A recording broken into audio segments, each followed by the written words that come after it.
Welcome to Inside Safety, a podcast series by Herbert Smith Freehills Kramer that explores the latest developments in workplace health and safety law and practice.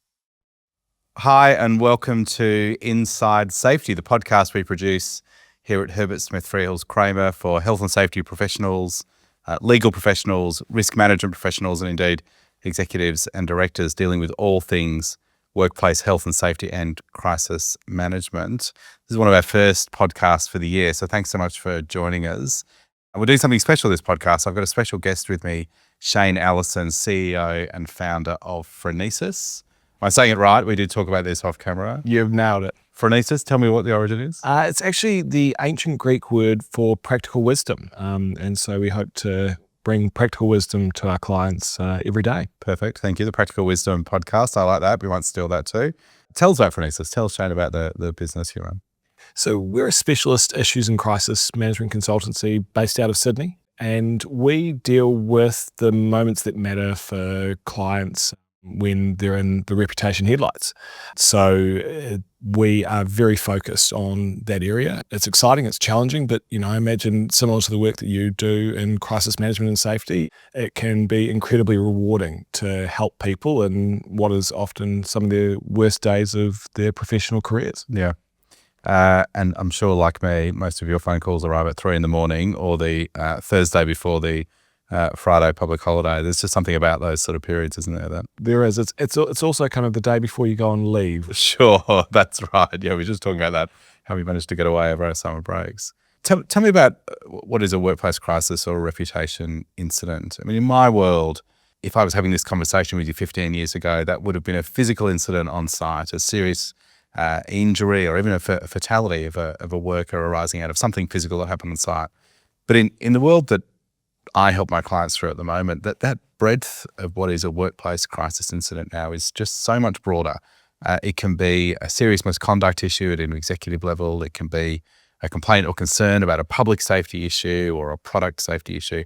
The breadth, I suppose, of what is now captured by the idea of workplace crisis management, the sort of stuff I help our clients through, is just so much bigger now. And the regulatory lens from a legal point of view really covers a much broader field. Do you find that? Do you find the sorts of things that might trigger one of your clients to think about an issue as being a reputational issue?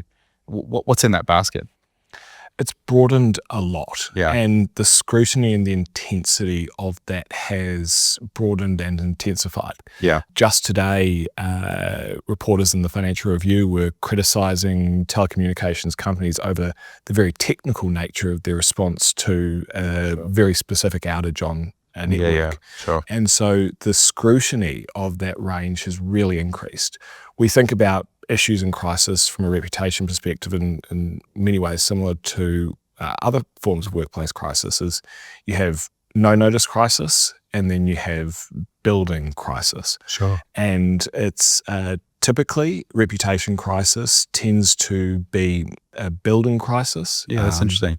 One that you can, in many ways you can see coming and predict, but reputation management systems are typically not built to manage those building crises until they get too hot and the proverbial frog is trying to jump out. So what's an example of a building crisis? It's a really nice dichotomy to me because I can just kind of visualize what is something that's an unforeseeable Monday afternoon event that you couldn't possibly have seen coming, but there are lots of things that you could have seen coming over the horizon.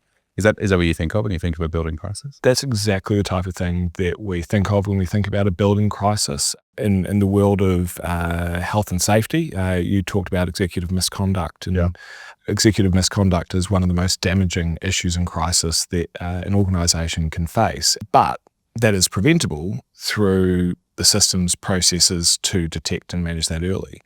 And with building crises, what we often see is that people don't want to build the systems to front into those crises early on and invest in getting ahead of them because by nature, reputation issues are typically deeply uncomfortable issues that will cause an organisation to look deeply at themselves in the process of resolving them. So with the building crisis, whether it's a underinvestment in a product, which leads to a product failure, whether it is misconduct, whether it is fraud, or whether it is the types of serious psychosocial injuries caused by bullying. Yeah, sure.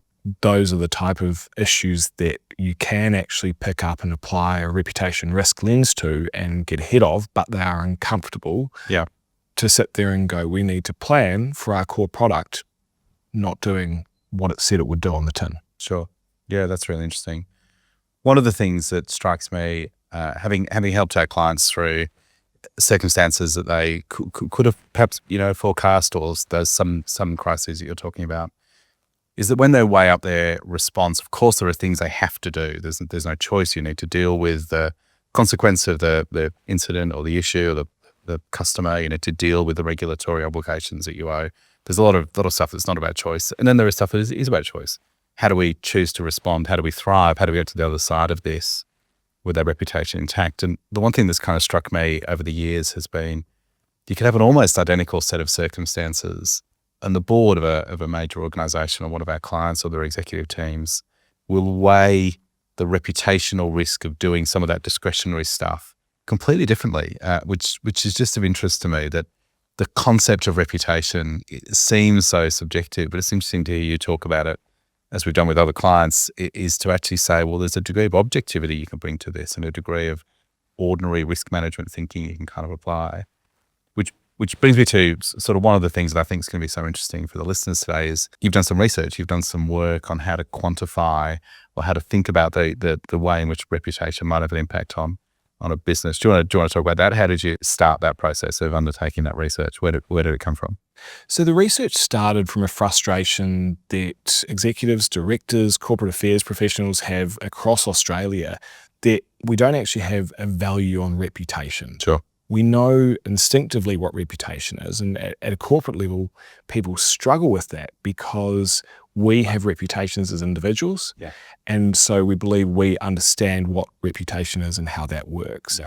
But corporate reputation is quite different and needs to be managed differently. So we undertook a piece of research to identify every ASX 200 reputation incident between 2020 and 2024.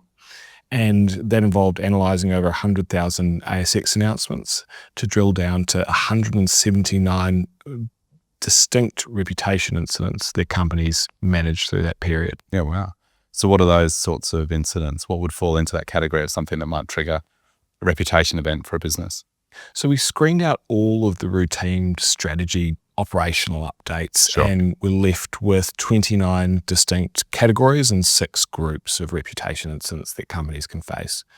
These range from executive misconduct, litigation, regulatory enforcement, criminal action, which includes cybersecurity, product failure, and governance failures. And Sure. so these 6 types of incidents, we were able to analyze the share price movement from the announcement of the incident to the conclusion of the incident to really quantify the cost of reputation for those listed companies. Yeah, sure. But we also believe that that applies more broadly to unlisted companies as well. The Yeah, of course. share market gives us a great proxy for the costs of reputation for those companies and those types of incidents.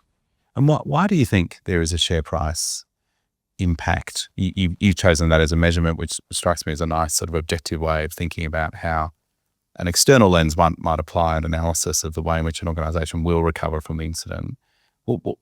Why did that kind of appeal as a measure? It appealed exactly because of that, the objectivity of it. Yeah. We purposefully stayed away from trying to make very subjective calls in terms of the quality of the response. Sure. and what happened. The value of it is that objectivity, and the value of it is the analysis that goes into the share market every day. Yeah, sure. Hundreds of thousands of trades and price discovery, and that's the fastest response that we can get. There's no point in interviewing someone 6 months after a crisis happened to try and put a dollar value on their response. Sure. You need to. This is happening live. I suppose. This is happening live. Yeah, that's interesting. And what do you think the reputation is, of course, your sense of external perception of what you're doing. So what are those external drivers, do you think, that what are the criteria that are being applied to the way in which an external party is viewing an organization's response to a major crisis? There's two elements to reputation. You've got capability. Yeah. That is the quality of the services and goods that you provide. Yep.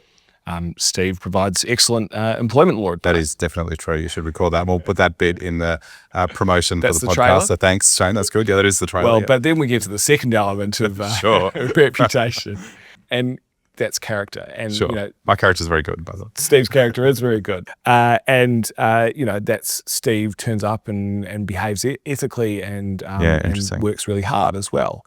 And those two components are what drives people's perceptions of your reputation. Yeah.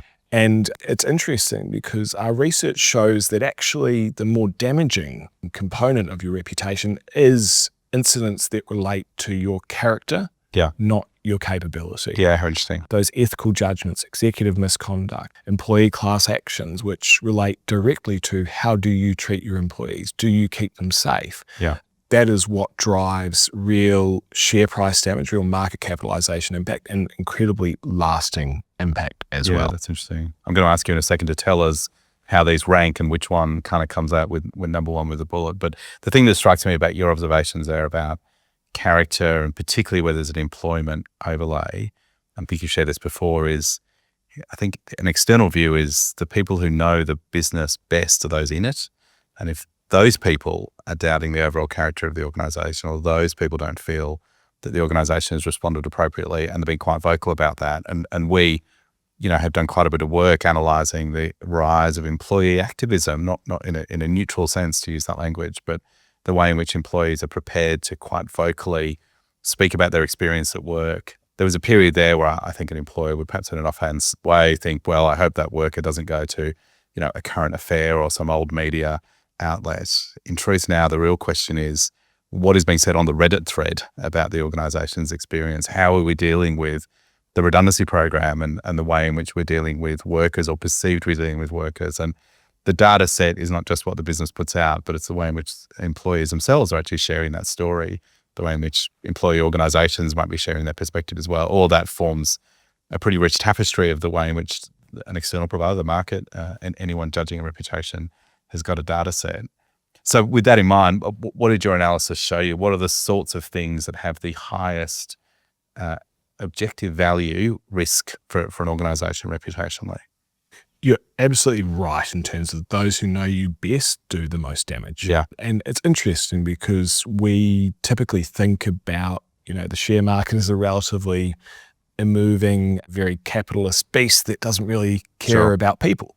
And that's actually not true. Yeah. Those incidents relating to employee class actions, they drive a 25% decline in share price over the period of the incident. Yeah, wow. Those incidents with people who know you best do the most damage. Yeah, and interesting. that goes through to the most damaging incident, which absolutely is executive misconduct. Yeah, wow. If executive misconduct, it speaks to your ability to attract and retain employees.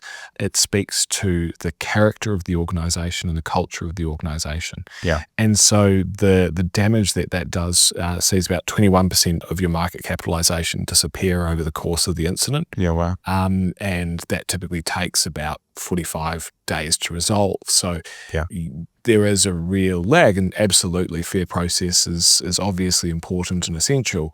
But I think it also speaks to what we were talking about earlier, that when these incidents happen, it can be expected that misconduct is going to happen at an organisation. Yeah. The question then becomes, how do you prepare from that? Yeah, that's fascinating. I mean, the people joining this podcast are risk professionals or safety professionals or legal advisors who are in our own way are sort of risk professionals. And the question is, how do we quantify the investment that we're making in managing or getting over the horizon with some of those risks, some of those issues?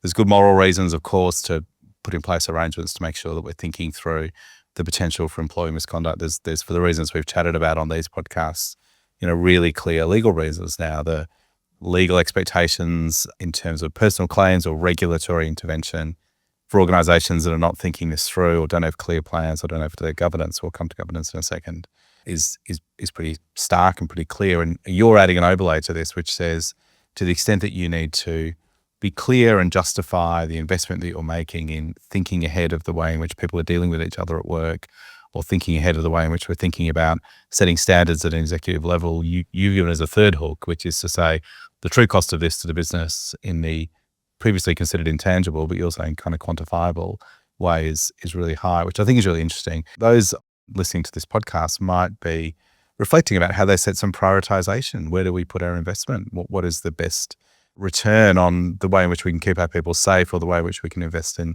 the lived experience at work? And your observations are we shouldn't lose track of the fact that there's a significant potential cost of getting it wrong in a way that we hadn't perhaps thought about before, which is what's so interesting to me. So when you're talking to your clients about thinking this stuff through, having in place an arrangement which gives some credence to reputational risk and gets ahead of it, what are you recommending in terms of governance? What does this sort of look like? Can I ask a different question? Who's accountable for reputation, do you think, in an organization? Is it really clear?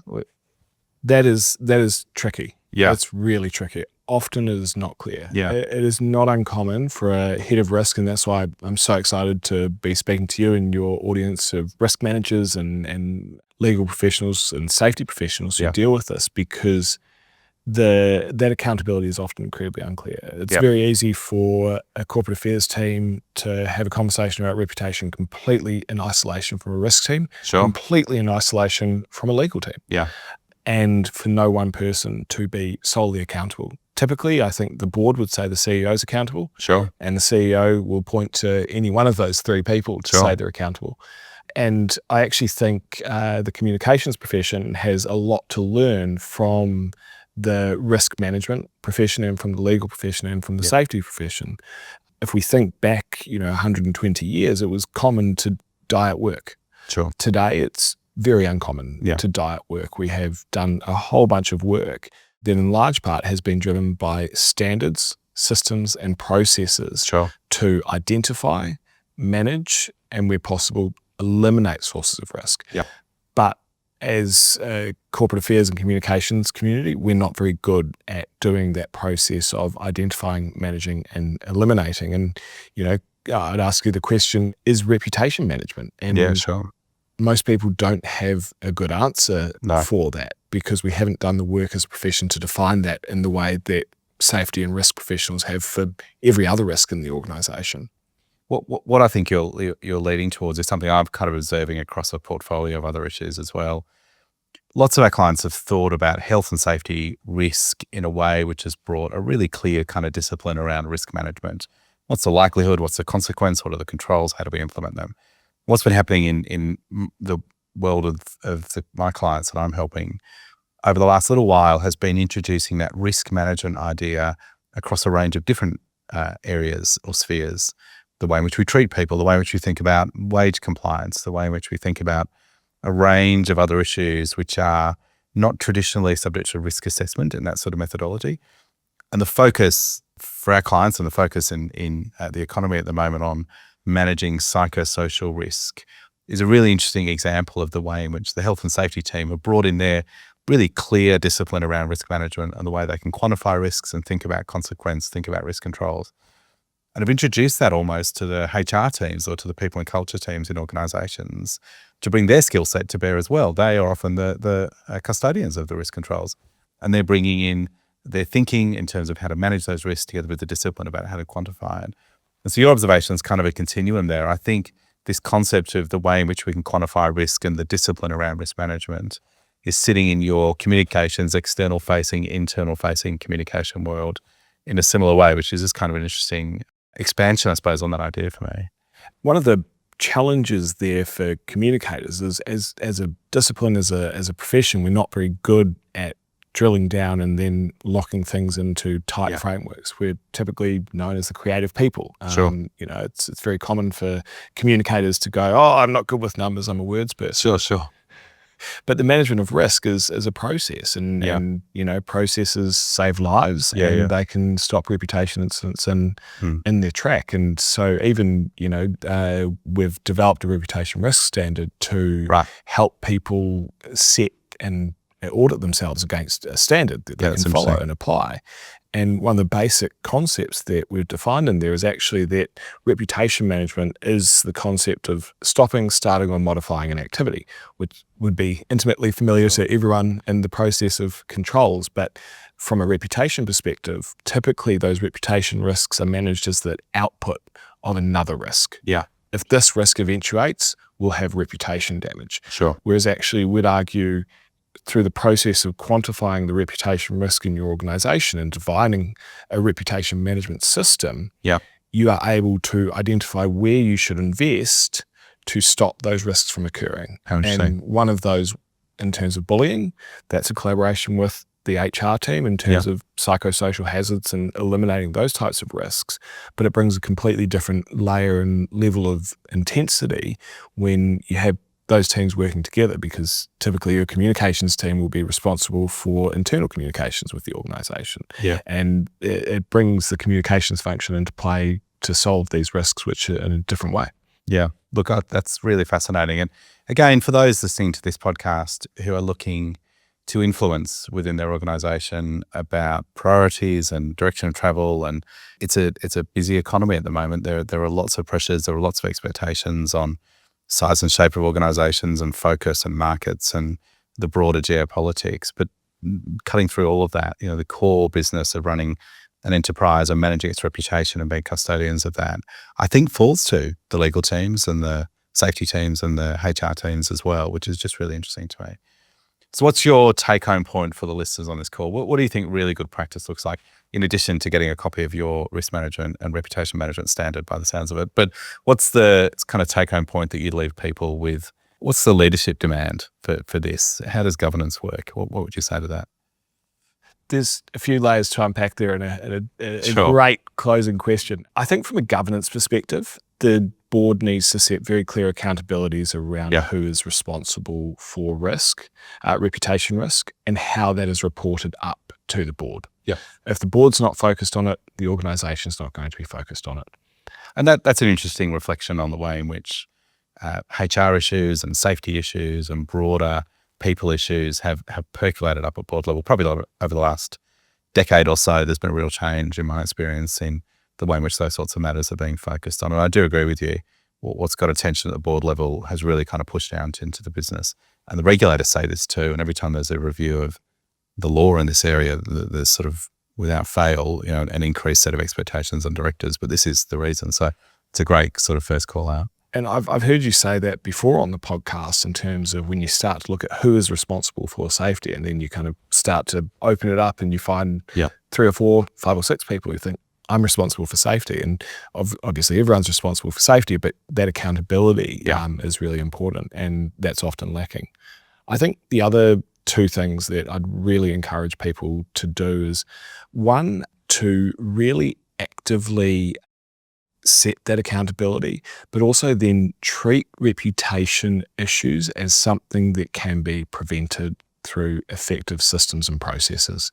Reputation issues are foreseeable. They are predictable at a grand scale. Some issues are once every year, some issues are once every 5 years, some issues are once every 10 years. The work that you put in to prepare the systems, processes, checklists, even things like we've talked before about when you walk into a room and something has happened and the first question is, who do we need to tell about this? That is something that can be worked through before an incident happens and then rolled out. I can't tell you the number of times I've had to help a client with a whiteboard and a whiteboard marker list who the stakeholders are following an incident. But you're quite right. Most of that work could have been done well in advance. And I think sophisticated organisations get themselves in that position where they've got that stakeholder map pretty clear. And it's the stakeholder map. It's who's contacting them. How are they contacting them? What's their stakeholders' preferred method of communication? Because all of that can be worked out beforehand, because it is eminently predictable that you will need to call the regulator about something at some point. That's right. The final thing that I'd say in terms of the risks and what people should do today or tomorrow is start to think about those really black swan, no notice events. We've got real reputation risks coming over the horizon in terms of complete outages of entire companies and operating systems. We've seen this overseas with Jaguar Land Rover, 7 weeks out because of cyber sabotage. Yeah. That's coming here to Australia in some shape or form. And so the work that you put into preparing for how you communicate when you can't communicate at all because you don't have access to anything in your office, in your building, in your company, is an investment that I imagine from a health and safety perspective, from a psychosocial hazards perspective, from a business continuity perspective, preparing for those events from a communications first approach of if everything's down, all you've got left as an organisation is the ability to communicate. Yep. Look, I think that's great. I mean, those take-home points, I think, clarity and accountability are important. Preparation for the things that can be prepared in advance struck me as being, eminently sensible. And then doing the thing which is uncomfortable, which is presuming the worst and having a plan to respond to it. Those are, again, the core skill sets, I think, of lots of the professionals who might be listening to this call. But it's just an interesting complexion, I think, to overlay it with the way in which the organisation can protect its overall brand and its overall reputation. Look, Shane, thanks so much. And thanks so much for sharing Phronesis's work. What do we call it? Eminently sensible? Is that what we were aiming at? What was Phronesis again? Practical wisdom. Practical wisdom. Thanks for sharing Phronesis's work and for sharing some practical wisdom with us on this podcast. It's been really great to hear from you. We'll make sure that in the comments, Shane's contact details and the business's website are available. And I encourage you to go onto the website. I found some really interesting stuff there too. Thanks so much for listening. Please let us know any comments or feedback on Inside Safety. We're looking forward to bringing you some really different perspectives over the course of 2026, and this has been a great way of starting that. We'll speak to you soon.